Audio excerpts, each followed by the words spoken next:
So, how are you guys doing today? We're waiting for Mike to get in on the Facebook, and then I'm going to start our live stream on Instagram.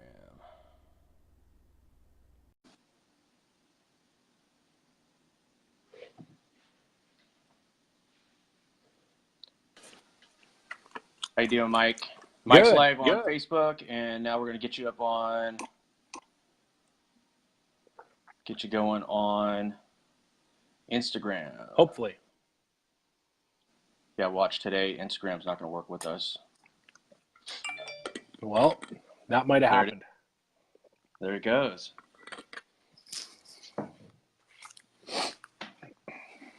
Okay, Instagram, hang on there for 1 second here. Waiting for Mike to get in on this live chat. Did the notification come over on your side? Something happened there. It was there and it took off. Took off. All right, let me send it again.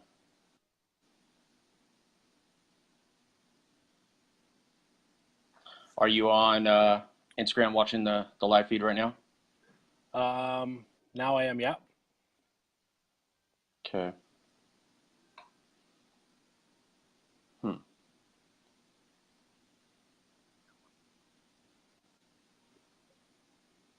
Where are you at? Where are you at?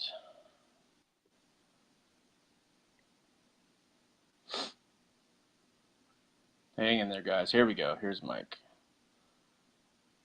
Okay, waiting for Mike to join in on Instagram. Facebook, thanks for joining us today. Finally, it looks like we've got Facebook working, which is awesome. Okay, let's just adjust this a tiny bit. There we go. Yeah, let's get your bike in there. Perfect. Okay, turn this one down just a little. Okay. Okay, I think that might have worked. Perfect. Okay, guys. Well, thanks for joining us today on Facebook and on Instagram. So again, like I was explaining, if you've seen some of the other little short live streams that we did, real simple. This is just something I'm trying to put together with some great riders that I met online on social media, to where we sit and chat about some rides. I have some other guys that are proposed to do some more of these with me as well, and if I'm open to suggestions, if you guys have a ride that you want to talk about, if we've never talked before, maybe hit me up on Messenger on Facebook or on Instagram, and we can chat about it and see if it's something that we can put on live stream. But again, instead of me talking to these my buddies on the phone and talking about these killer rides, let's do it live and share it with everyone that's interested in the ride. So I've got Mike here. He's from Canada, and I'm going to ask him some questions, and he's going to give us some information about a ride that he just went on in Mexico. Yeah. I know a lot of people talk about Mexico, and a lot of people want to go. Word to the wise, it's not an easy trip. You definitely have to prepare, and you also have to have a very well-maintained bike, because once you're down there, you're down there. Obviously, there's dangers of a lot of stuff that can happen down there. I don't want to really concentrate on those type of possibilities. I just want to really concentrate on his ride and how much fun he had and the experience that he had. But just keep in mind, if you're thinking about going down to Mexico, you definitely have to have all your stuff together, whether it's a group of people, a core group together in case someone gets hurt, plans of how to get out of there, and everything else in between. I mean, just you got to be safe down there. Other than that, though, it's a great place to ride, and obviously everyone that's rode down there come back with awesome stories. I'm sure there's some bad ones too, but you know what? Let's get into Mike's adventure. Mike, introduce yourself. What's your first and last name? What's your Instagram? And what kind of bike are you riding? Mike Haberoth. You can find me on Instagram at Haberoth1234. Sitting behind me here is a 2017 Husqvarna FE 501. Quite similar to Nick's, sitting there behind, but the Husky version, so the better version, depending who you ask. And I really dig what Nick's kind of got going on here, because there's lots of stuff to talk about. The riding, the bike, the preparation, the people I met, the things I do different next time. And, you know, if anyone goes down there, it'd be good for them to have a good time. Right. So tell me about really what your background is before we get into the actual details of the ride. How long have you been riding? When did you start riding? What's your background with riding? Is it motocross? Is it just trail riding? What is it? Yeah, well, pretty much like a lot of guys, I grew up with a bike on a farm. So I think I started riding probably around the age of 5. My dad and uncles and family were kind of a big influence in that. You know, the old version of you have to fix what you kind of have to ride. So yeah, I've been off and on riding since I was probably 5, 6 years old. And most of the folk has just been riding, having fun off-road.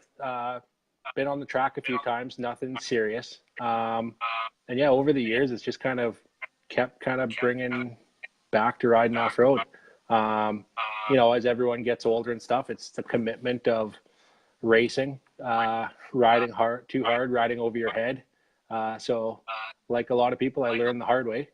And yeah, I want to keep back in it and keep my kids in it. So that's the main reason why I've been hitting it so hard the last few years. Just so they can kind of have the same. Just be introduced in life. Yeah.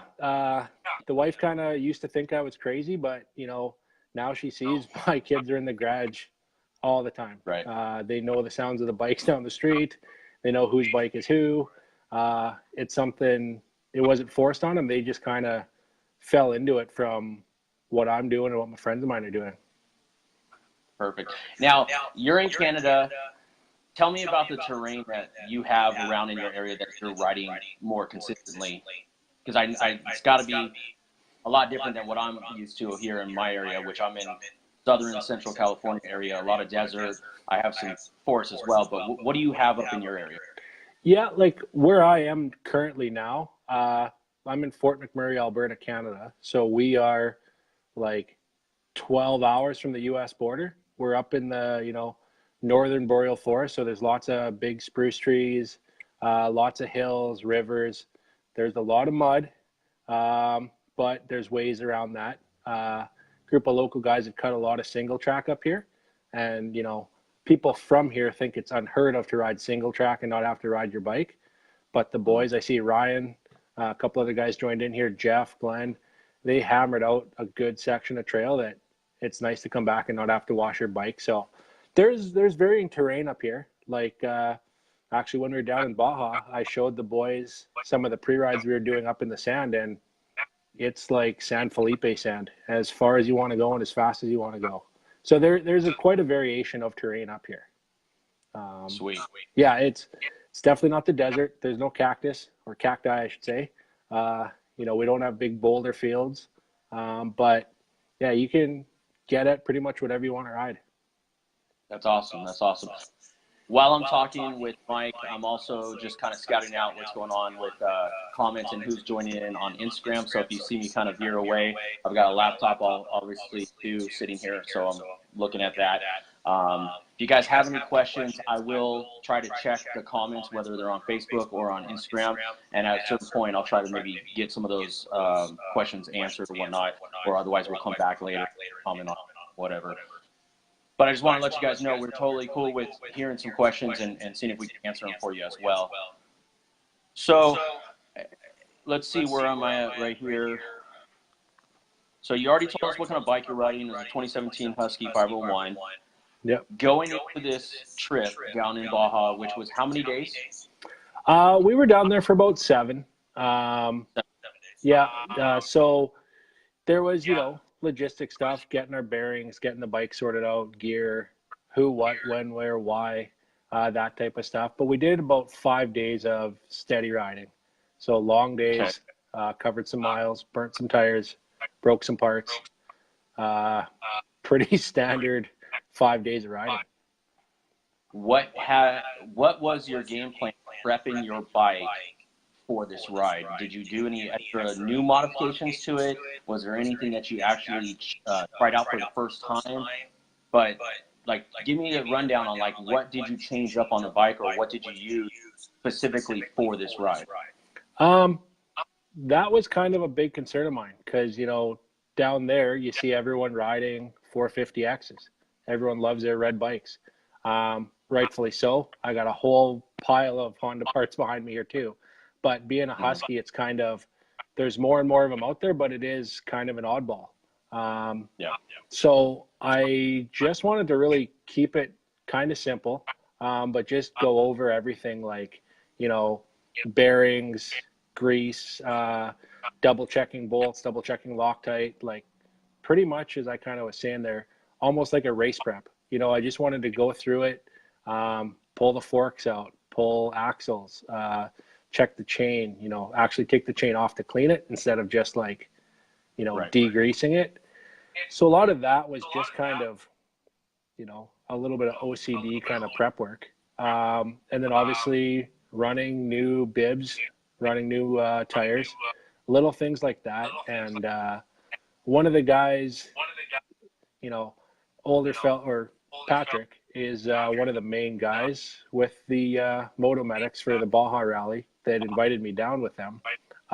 He kind of had a few sayings that kind of like really stuck with me, is that he likes to be part of the solution, not the problem. So the easy thing to do then is, I had the time to prep my bike. I might as well have it prepped so my bike isn't the problem. So, you know, the shop I deal with, I was on the phone every day with them going over lengths of bolts and like just really nailing down what I needed to bring, what could happen, what has happened. And yeah, that was kind of the bulk of it. So you noted you put bibs and tires. Tell me what you chose for tires and what you chose for bibs, which I know some people might not be familiar with what a bib is. But why did you go with a bib other than a tube, and what tire did you go with for your, I'd like to hear. Yeah, so again, I like to reach out and talk to people and, you know, really ask what everyone's running and why. And kind of the past year, a little bit over a year now, I've been pretty much running Golden tires on my 500. We're running them on our buddies' 2-strokes for the single track bikes and my adventure bike. So I went with Golden tire. They have a GT216 AA, like they're fatty. So it's a little bit wider and a taller of a front tire. So that, I'd been running it on the 1190 in this bike previous, and I'd yet to hear anybody that really had an issue with them. And that oversized front tire helps on those, you know, some guys call them tombstones, some guys call them, it was the first time I was down there, they called them chicken heads. You know, those rocks poking up on the, you know, on the trail that you don't want to hit those because they're going to part you in the wrong direction. So I went with the 216 on the front, and then I went with their GT 333, so the 333 in the rear. The other nice thing with the Goldens is that they're a DOT tire. So not that it makes a huge difference, but to me, the way that they're built, they essentially are kind of like a hybrid. So they have a stiff sidewall, as Rob, a buddy that he's the one that invited me down. He's been doing this 6 years in a row now, 2 trips a year. So him and I were cursing and, you know, fighting to get these over the sidewall just because of how stiff they were. And I took your advice, Nick. I ended up running a nitro bib in the front. And the only one I could get up here in Canada on a timely basis for the rear was a Michelin.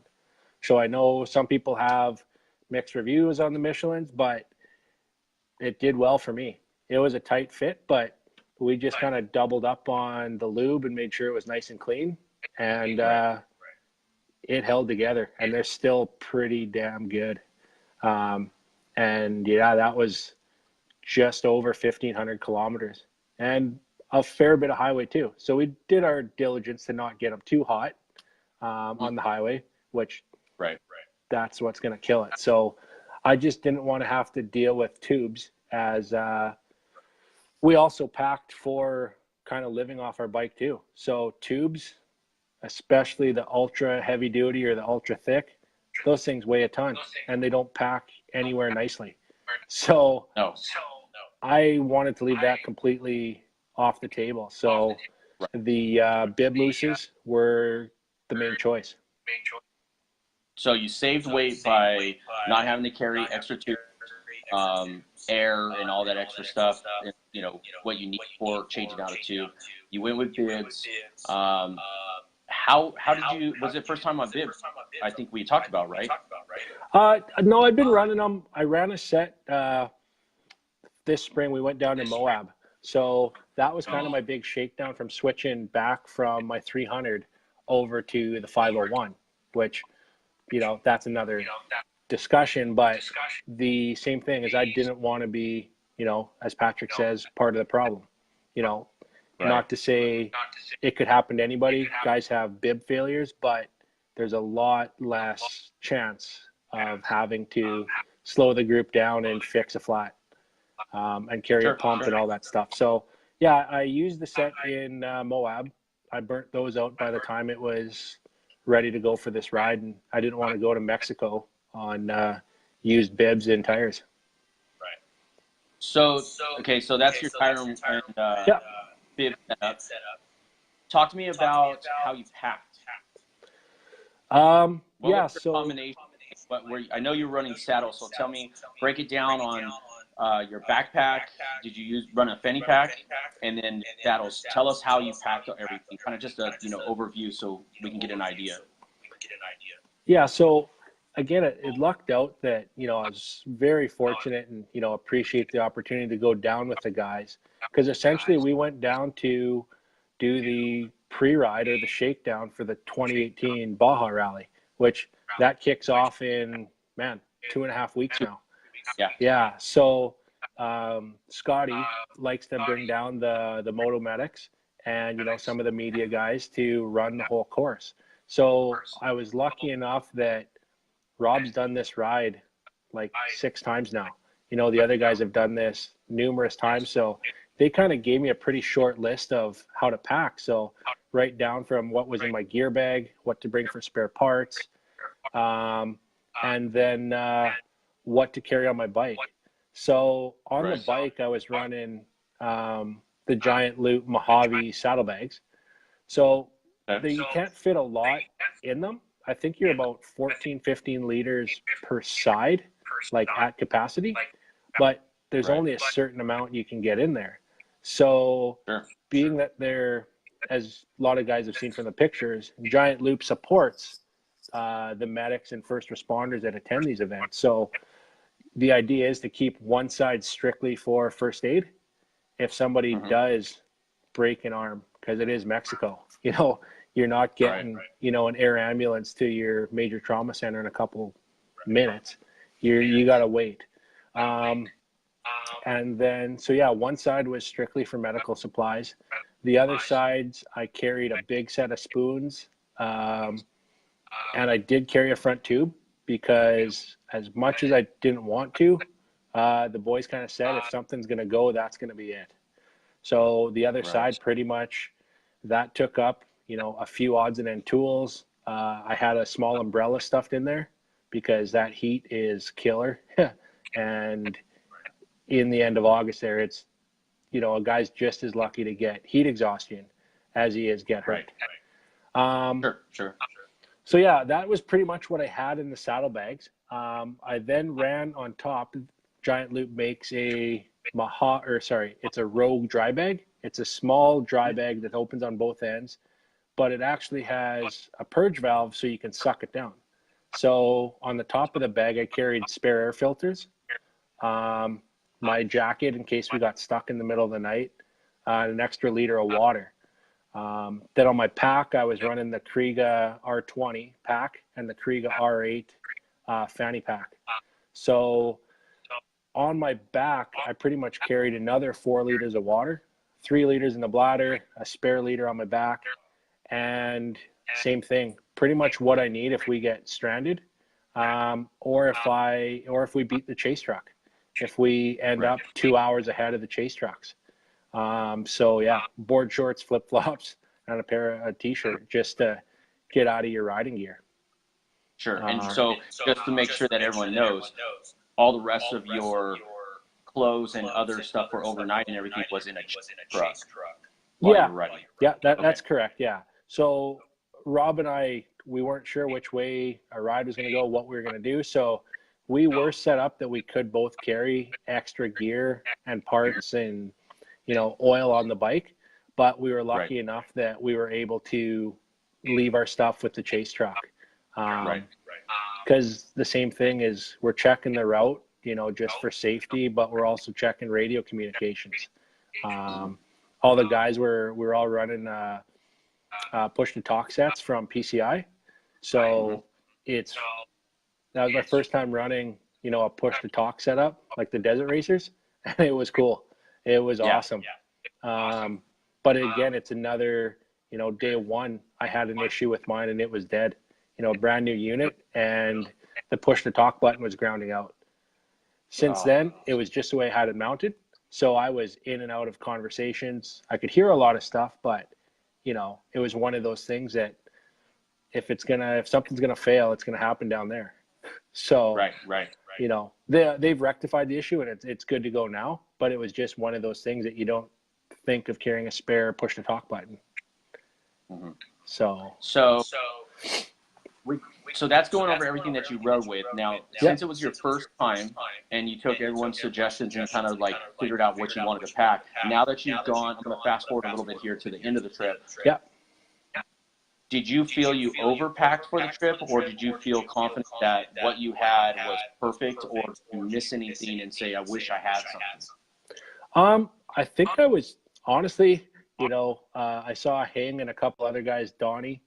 Donnie was our photographer that she rode with us too on another one of the guys' bikes. But, now I'm getting a little bit of flack from them from maybe some of my OCD tendencies that were kind of, showing their signs. But I think I had everything nailed down pretty good, from spare parts to tools, riding gear, everything I think was a pretty big hit. Even from like supplements I brought to, ibuprofen to your salt tabs, your electrolytes, everything was pretty good. And we were riding some long days and some big heat, So if you went back down there again, you pretty much packed the exact same. You wouldn't change up your whole program on the packing side. No, not at all. I don't even really think there's much I could leave out.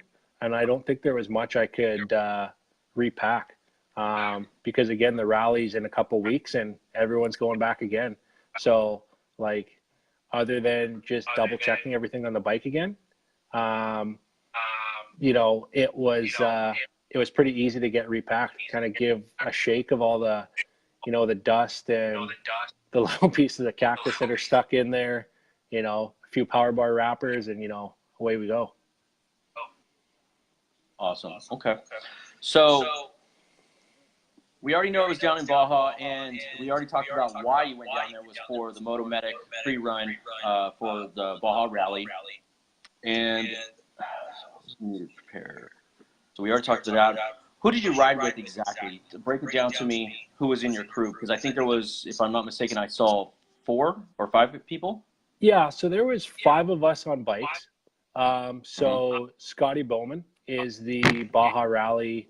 Well, that's his baby. That's his. He plans the routes. That's his jam. So there was Scotty, Rob Evans Davies. He's another firefighter paramedic in Canada that invited me to go with him. So he was kind of, the veteran of the riders for sure. And Rob's quick, so we had to make sure to keep up with Rob. And Donnie Reddington, she's the main photographer for Baja Rally, and this is the first year that they're throwing them on course on their bikes, because she's a super capable, quick rider that you might as well have them out there changing positions, moving around on their bikes rather than sitting in a truck that can't get half the places. So there was also Hing. He's another photographer out of, I believe he's in Santa Ana. So he was down there on his 690. So that kind of rounded out, the 5 of us riding. Hing was actually, testing the stages with his road book and the rally comp. So the medics, we were kind of just following him, and we're watching where Hing's going. And it was pretty neat to watch a guy navigate with the road book too. That's cool. So I'm going to give a shout out to Donnie. I saw all the pictures. You sent me a link to the pictures as well. Donnie just commented that you saved my ass. I'll ride with you anytime. That's pretty cool. I just wanted to give her a shout out for the images that she, grabbed of you guys while you were on the ride. So that was pretty cool. I got one other person too that threw out a question that maybe we should just go ahead and maybe keep it brief, but grab onto real quick. Was a guy was curious of what you brought for spare parts. Was it fuel pump, or was there anything specific other than hardware like nuts and bolts and stuff like that? I considered the whole fuel pump situation, but I didn't bring one. I did bring kind of an oddball that I did bring was I brought extra fuel filters, the inline filters on these fuel injected bikes, as well as I brought 2 male and 2 female quick connects with appropriate line. So we could splice a line if we had to. And it actually happened on day 1, Hing 690. He had a few issues. Again, it kind of shows some people's prep on their bike. Hing was a good bike. He had a buddy just run right through it, but there was a bolt that they missed on the subframe. So the subframe was actually held together with a big tie wrap. And on a 690, that's the back half of your bike. So, he'd been riding it, it was fine, but all of a sudden it just kind of rattled loose and it pulled enough tension on that fuel line that we weren't able to, it pulled the O-ring out. So it's super tight on that bike, but we had the parts to fix it. Rob had spare O-rings, I had spare connections, we had spare line. But by that time, it was just kind of the list of issues with the bike was, even if we got the fuel line fixed, we're not fixing a broken bolt in the subframe, with what we had. So what happened with that bike while it was on the bike? We got some good use out of a toe strap, and we all probably sweated, swore, kicked rocks more than we liked, pushing that bike around. But we did get it back to the truck, and it wasn't worth pushing it. Hing also has an 80 series Land Cruiser, so that's what he does a lot of his photography from. So he was able to run a lot of the course in his truck, actually with the rally comp and everything, kind of navigating from his truck. So because we still had 3 bikes that were good to go, they just sent Rob, Donnie, and myself on course, and Scotty and Hing followed along in the cruiser. Got it. And that brings up a great point. The guys that I started going to Baja with earlier this year, a couple different groups, but basically it's stated that, like, if we all go down there together, if your bike's not prepped and prepared, you ruin the trip for the whole group. And it's a lot of money invested, time, so you have to be on top of it. Not to mention that sometimes stuff will happen, and we're all, in it for it on that gamble.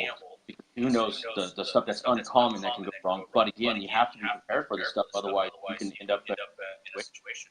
Yeah, definitely. And like, it's nothing against his bike. I love 690s. It was just one of those things that, his tires were good, everything else was good, wiring was good, but a couple little spills and that ball of yarn started to unravel. It was like this, then that, then the next thing, and it's like, again, luckily he had a super capable truck that he could do most of the course, and still participate, and we still ran as a team and as a group. So that was, again, the thing that was really stuck out was it's not just a guy riding down there. You can't do it on your own. You got to have, Eric was checking radios, in the Super Duty. Carlos is the main medical coordinator, so he's checking that. Tim, who works with Baja Powerhouse, he knows all the locals. We ran out of fuel. He knows the guy. We needed a belt for a power steering pump. He knows a guy. And that's like, any one of those little things, without that support from the guys down there, that'd be the end of the trip. Right. But, you know, as a team, it was really awesome to be part of a group of guys that kind of knew what was going on. And, you know, even though Rob was killing his bike, towing that 690 up a hill, you know, I'm pushing for all I'm worth, and Hing was about ready to just leave it there, you know, we still had to get the job done. Right. So let's get into like day one of the trip, and let's start going through the whole, like, give me what you guys, you know, the terrain, the area from day one. Let's hear what you had to face. Yeah, so you know, without to get into too many exact details, the rally, because, you know, it's 3 weeks away now, you know. And I'm not looking for what roads and what places. Just an overview of like the terrain and like the, you know, did you see some great vistas? I mean, like, what was out there that you came across for your first time being down? Yeah, no, it was definitely an eye opener. Because I didn't, you know, everyone's seen videos and watched videos and talked to guys, but until you actually do it, you know, and we were trying to run this as close to, you know, the course as we could, you know, for timing, and, you know, because they got to see that trucks can get ahead where they need to get and people can go where they need to go. So day one, we kind of started off at about 5 a.m, just like the boys do with the race teams. We got in at 1 a.m, got bikes prepped. You know, we're back on the bikes at 5, or should I say about 5:30. We're on the bikes on course. You know, heading out in the dark. You know, we're not that far from the ocean. Anywhere really, you're not that far, so you get those changes in winds. So yeah, it was cool in the morning. So you kind of try not to overdress. And yeah, just the real variation of riding rocky mountains, you know, first gear, second gear, hitting boulders and sticks and everything else, and sand washes too. You come over a mountain and next thing you know, there's a coast, you know, so it's just like, again, then you have the temperature changes too, which Northern Canada, it's warm in the summer, but it's not like 120, 130 with the humidex. We don't have that, you know, so that humidity was something too to deal with as well. But yeah, day one got us into pretty much everything from, like I said, first gear, crawling along up a pass, to wide open, you know, just hoping you're going the right direction type of thing. But yeah, it was, and for me, it was really neat to see those cactuses that are as big as they are, you know, the size of, you know, an oak tree. So it was really impressive, the big change of terrain that we had. And again, the distance, like, I've done some big days riding, but, you know, we were in gear that day for about 14 hours, you know, by the time we got to where we were going, you know, fixed a couple bikes, drank all of our water, you know, waited to get some more water, refueled. But again, that's where you're, you know, it's, you want to take in as much as you can with the different scenery, the changes of terrain, but you still kind of got to get where you're going, and mind your time, your pace, and make sure you're all sticking together too. Because again, there's not a lot of maps available for Baja. You know, Google Earth does you a few tricks, but you don't know if there's a fence, if there's, you know, a camper parked somewhere, you know, if you have an actual farm. So a couple of times, yeah, we'd, you know, all be on the same trail, and next thing you know, you're by yourself because each person took a different single track down a wash or up a pass. So that was another big thing too, was the length of days. So again, the bike prep really played a big part of that. Right. So you mentioned fences and different people's lands and stuff.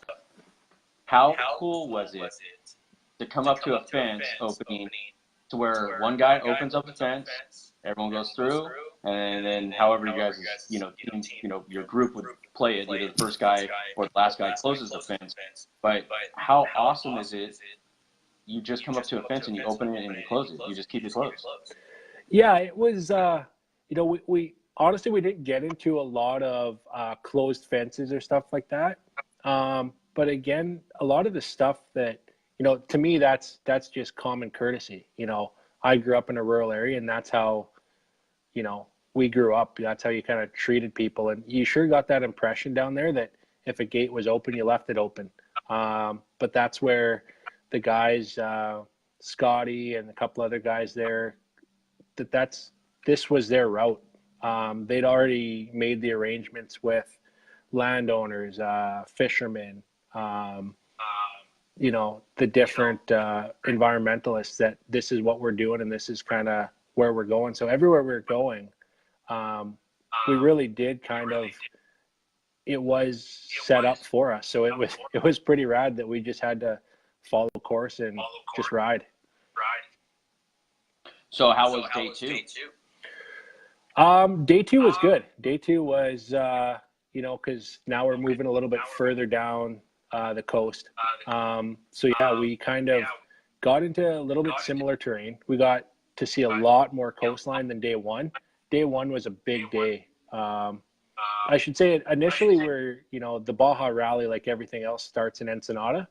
So we're working our way down. And to me, when you look on a map, okay, it looks like it's a certain, you know, distance, but you forget the varying terrain of, you know, your pace. So, you know, Rob was giving me a hard time because I kind of geeked out on all this stuff, you know, checking guys' race times from, you know, the last 3-4 years. You know, the fastest guy runs this leg in, you know, an average of 60 kilometers an hour, and this guy runs it in 30. So let's split the difference and call it 45. So, you know, trying to keep track of that and really take in the change of scenery. But, you know, I kept finding the scenery was different every day, but it started to have kind of the same feel to it. You know, I'm not used to the desert. You desert guys, it's probably the same thing. You know, you got sand, then rock, then you got silt. And then the cool part was day two, we did run a lot of coastlines, and we covered a lot of ground on some gravel 2-track road, some stuff, but it was cool. The different coastlines was really cool. Riding up and over some passes was incredible. That's awesome. Day three was there? When was it that you guys had some bike issues? That was actually day one. Day one, we kind of, yeah, day one, that dropped to 690, and Scotty rides an XR 650. And if anyone knows, nothing against the 650, I love those big bikes, but they're temperamental. You know, it's like your tongue's got to be on the right side of your cheek, this and that. And pretty much once Hing bike had more mechanical issues than we could fix with what we had, he decided to, you know, kind of park his bike. It was running good day one, but he just decided, let's stick with Hing, and the three of us went on.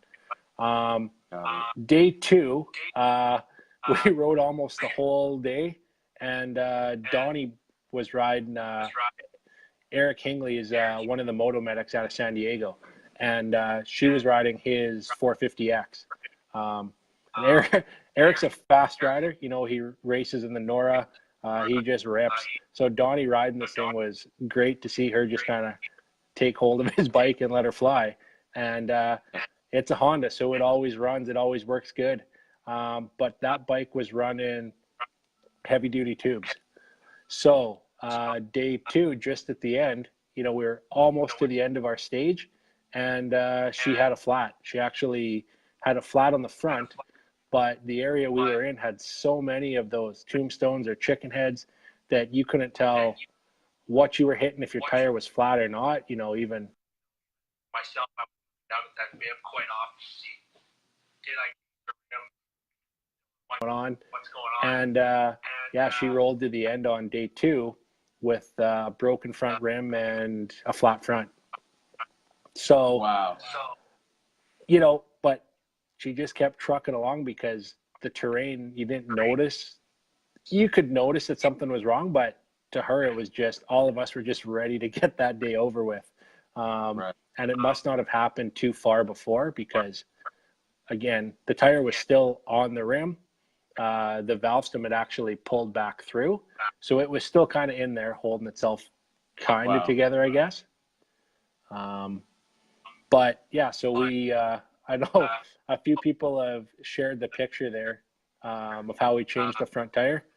Rob got a good kick out of it, but, you know, growing up and doing a few things that we do on the prairies, you know, whether you call it being a hillbilly or do with what you can. To me, the simplest thing to do was to trench that bike and stand it on end in the sand. So, you know, Rob got a kick out of it, but it worked very well to just trench it in and stand it on end. So we're not looking for, and that the end of that stage too was solid sand. There was nowhere to lean it over, rest it up. You know, I just stuck, I can't remember the name of them, Chora or Choli, the little teddy bear cactuses that look like a ball. I just stuck one of those through my tire and through my hand. So wasn't really in the mood to mess around with it too much, but we still had to get that bike going because we still had day 3, 4, and 5 to go. Yeah, those things will jump up and catch you. Your foot or whatever you. Yeah, crazy. And that's exactly what happened. It was stuck to my pants. I must have bumped it with my hand. I kind of slammed my hand to like knock it off, and it embedded itself even more. So that was that. So Rob's a paramedic, and he likes to torture us, so he got to pull it out with Leatherman. Wow. So how was the next day? Next day was good. Next day we were kind of on our own. So we rode, we did the first 2 days riding with the rally on course. And those were the 2 sections that they really needed to double check and wanted us to go over. So day 3, we were all kind of on our own. So it was like no schedule to kind of play around and make the destination of where you were trying to meet at the night. Yeah, for sure. So every time Rob's been down too, it's been, you know, he's on schedule, they're doing stuff. But neither of us had been to San Felipe. Neither of us have rode the coast over there in the sand. Neither of us had been up to Mike's. So we figured we got 2 more days to go. So let's kind of do what we want to do. Again, we were with the right guys to tell us where to go, what to do. And what we ended up doing was, it turned out to be the hottest day of the trip, but we headed across down and we cut across, I believe it's number 5 over to Coco's. So our second night there, we stayed in Catavina, which is a beautiful little town. And again, we learned later that there's a shortcut straight across from Catavina to San Felipe or somewhere in that area. But to make things easy, and Donnie still had a broken front rim. So we'd fixed her tire, got a new tube in it, called it kind of good. It wasn't cracked all the way through. It was just the side of the rim. But we decided to take a leisurely ride south and then over to Coco's and back up. So that it was hot. I'd never been in that much heat. You know, it makes you want to almost fall asleep. And we did, as most of the guys know, if you look on a map, it's pretty much all pavement. So yeah, we stopped at Coco's, had a beer, chatted with him. I know Donnie will probably harass me later, but he seemed to take a fondness to me because I would fix his bed for him. So we had to lift it up, and, you know, he's making little bug traps under his bed. So that ended up being a couple beers, and continued on over to Gonzaga Bay because we'd heard that Alfonsina's has the best fish tacos. I know it's probably up for discrepancy, but that place was amazing. It was about the peak of the heat for the day, and honestly, I didn't want to go much further once we sat down there. Beautiful view of the ocean. Nobody else was there. You know, cold beer, excellent fish tacos. The ceviche was incredible, and we're all by ourselves. So you guys went all the way up to San Felipe? Yeah, it was a big day. Yeah, so we, again, were trying to mind our bibs and tires and whatnot, and, you know, it was too hot to really do anything than just ride and stop moving because I actually, in Gonzaga Bay, I had to pull my compression suit off just because I was overheating. Like if I'd stopped for a minute, I was dying. There was no ventilation in that. It was fantastic, and I'm glad I was wearing it a couple times when, you know, I took a header here and there, or, you know, blew a corner. But riding the pavement in that heat, I couldn't do it. So yeah, we left Alfonsina's after we had some lunch, and rode up to San Felipe. And then where did you stay the night? We stayed the night at I think it was El Capitan, next to the steakhouse there. What's the boardwalk called? I can't quite recall. They have a name for the boardwalk. That's tip of my tongue right now. I know. So yeah, it was kind of neat. I'm not going to say it's, you know, it was a pretty happening boardwalk.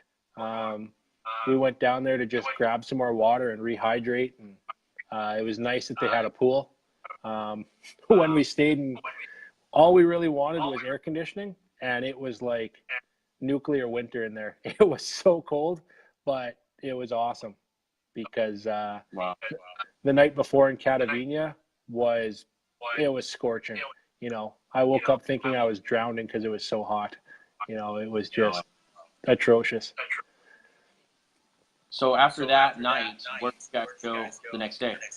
So that was the night I actually texted you to kind of say, hey, how do you get up to Mike's? Is there a back way over the pass?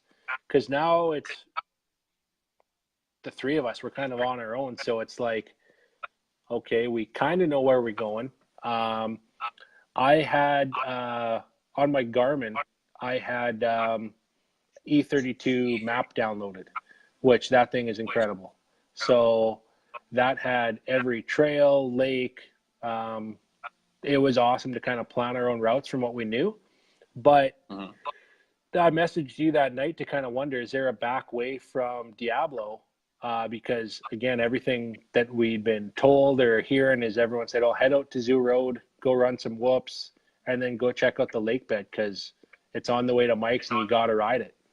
So, yeah, we got to play a little bit in the whoops.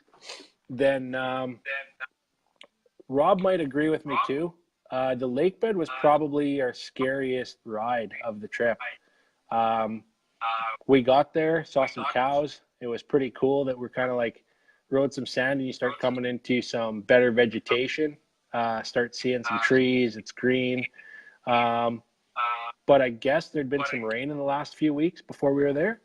And what ended up happening is, you know, of course it's wide open lake bed. You're going to do a couple speed runs.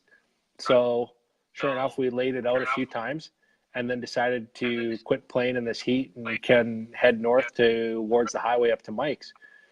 Well, as we were riding north, we knew that we had to follow the lake bed to get to the highway, but we didn't know that there was a road that paralleled the lake bed.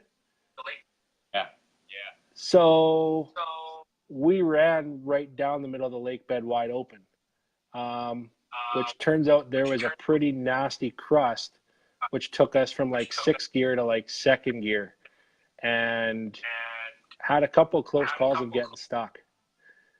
Because to me, when I came out of the first little section, we saw tires and sticks that looked like it was going in a road or a course was marked, but that would have ended it right there if we got stuck. So that was pretty nerve-wracking to be riding. And, you know, being from the prairies, I've seen cattle that have gotten stuck and that was it. And, you know, all I kept thinking in my head was, I got to be smarter than a cow. Like, what the hell am I doing out here, right? So, yeah, we got into Mike's that afternoon. And, of course, it was a Tuesday. So we were the only people there. So that was a beautiful ride up the highway from Mike's or to Mike's. But that was a really neat ride too. That, you know, as soon as I put a couple pictures up, I didn't have to say where I was, what I was doing. Everyone that knows. Say they knew exactly where that was. Right. Yeah, it's an awesome place. So just keeping track of time and whatnot, we've got an hour on Instagram, and I think we're probably about I don't know, probably got about 12, 13 minutes left on Instagram. So I want to ask you a couple other questions here, veering into more of the setup and some of the people that you were involved with. So what was the top 3 essentials that you utilized on your bike for this trip? Yeah, so for the trip, trying to take a little bit of what everybody said was, you know, because we had to carry spare parts and service the bikes every night, or you should. So anyways, talking with Randy at Maxima, Maxima carries these air filters from Pro Filter, that they're a disposable filter that's already pre-oiled in a nice bag. It even comes with gloves in the bag so you don't get your hands dirty. But not having to mess around with filters, that was awesome. And you're changing them every night. So, you know, for the $15, it wasn't worth carrying extra stuff. It was like, you know, just kind of, I'm not going to say, yeah, it was like toilet paper. You know, you have it, you use it, and it's gone. You know, so my pack was actually getting smaller as we went along. Then running similar setup as yours on the front for the headlight.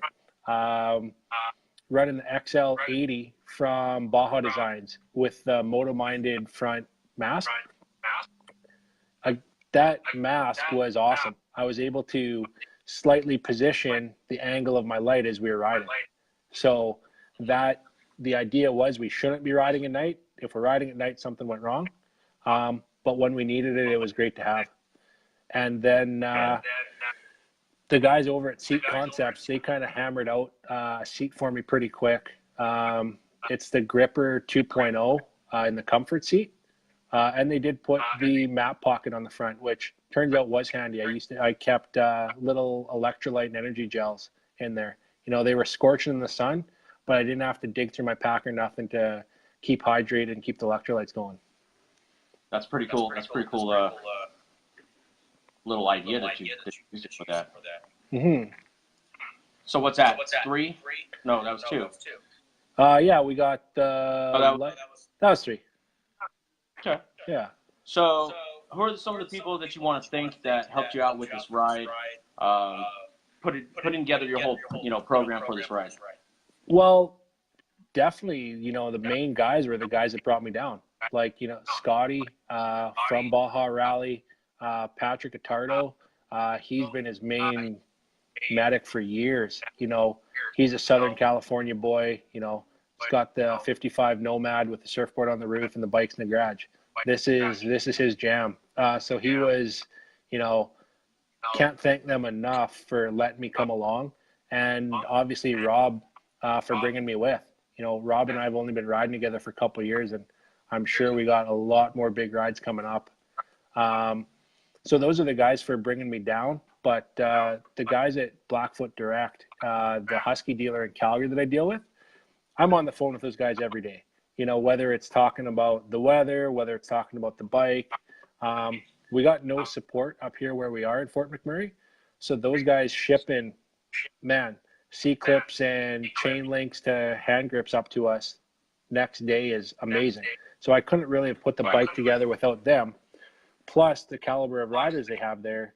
You know, 2 of the salesmen have been on Team Canada for ISDE. You know, Jared was at the Baker factory 2 months ago testing the new Huskies.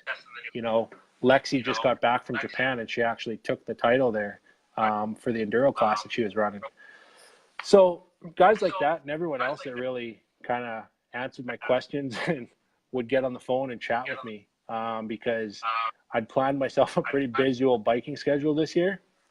Some things have worked out, some things haven't, but, you know, moving forward here, there's lots of other stuff coming up too. Cool. So speaking of that, do you have any like cool trips or adventures that you're planning on going on here soon?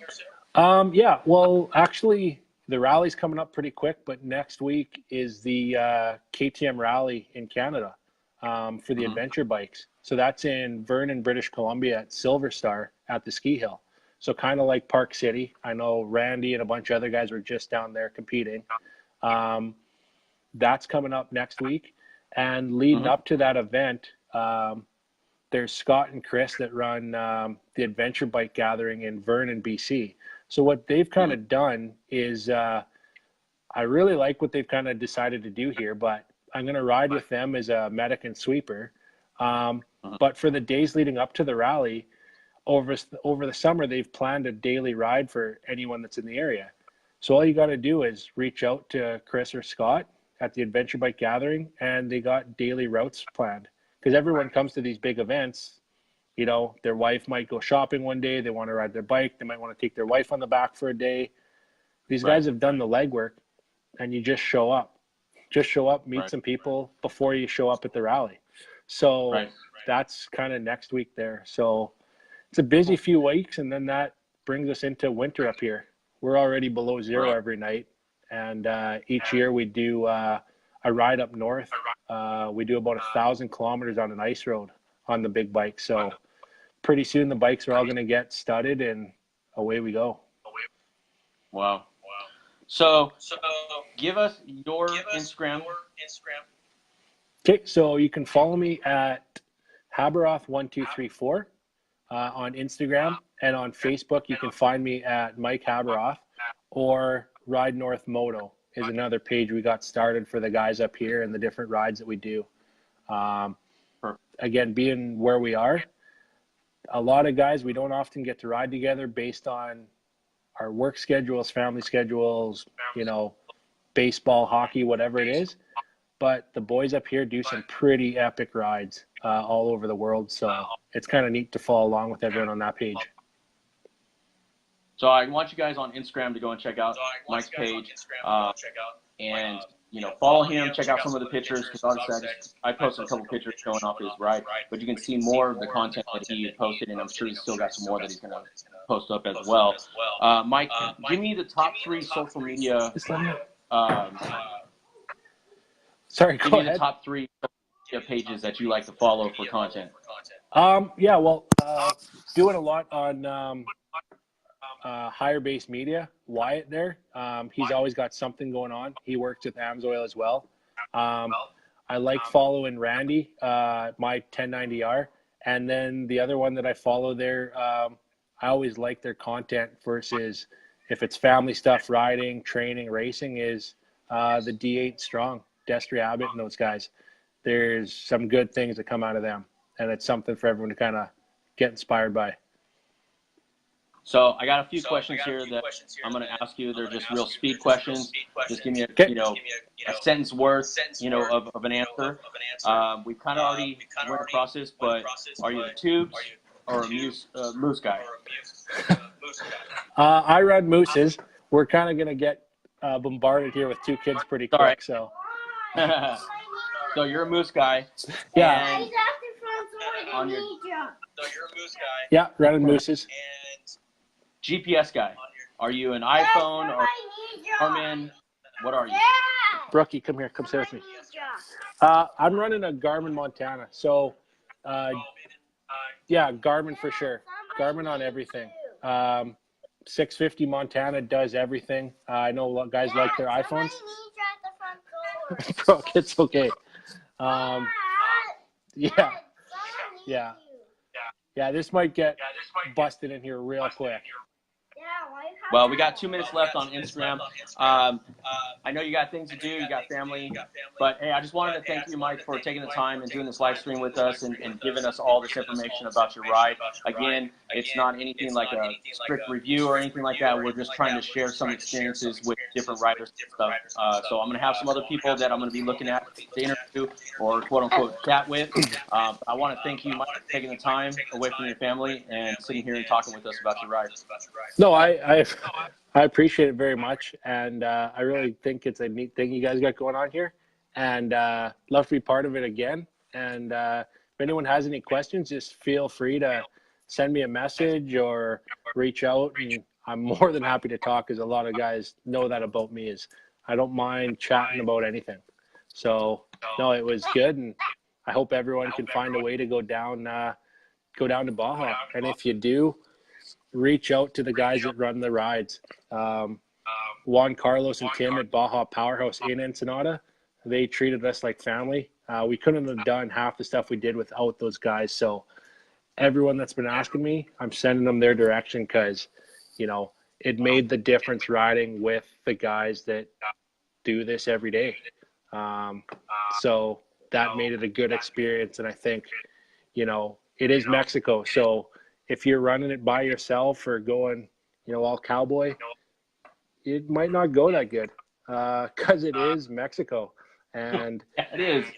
Yeah, man. Well, we're about to get cut off here, but Mike, thank you very much for taking the time. Brooksy, I'm bye. sure I'll have you on. And then at the same time, maybe you'll be able to come back down here and we'll be able to hook up and ride together at some point. I enjoy talking to you and watching all your content. Thank you very much. Okay, thank you. Bye. Yeah, I'll Bye. at the front yard. Okay, we'll go get him.